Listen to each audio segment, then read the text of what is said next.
Ok, é só checar uma febre. É só checar uma febre. É só checar uma febre. Espera.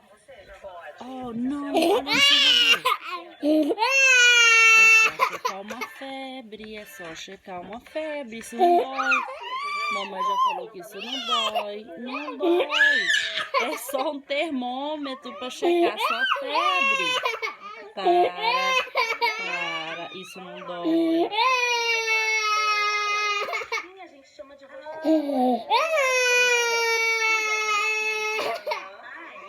um truque, na verdade.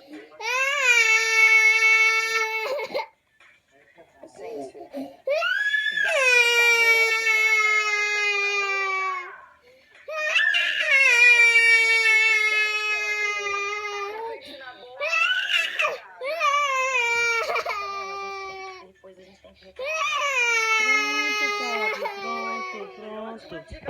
Olha aqui, filho. É só um termômetro que tem aí. Olha aqui você. Olha você. Olha se você chorando. Abre o olho. Já tirei, olha. Olha você chorando, amor. Papito, olha o celular. Por que você tá chorando, filho? É só um termômetro. Isso não dói, a mamãe só tá colocando debaixo do seu braço. Viu? Eu tenho vontade, eu só acho que eu não tenho rosto pra isso.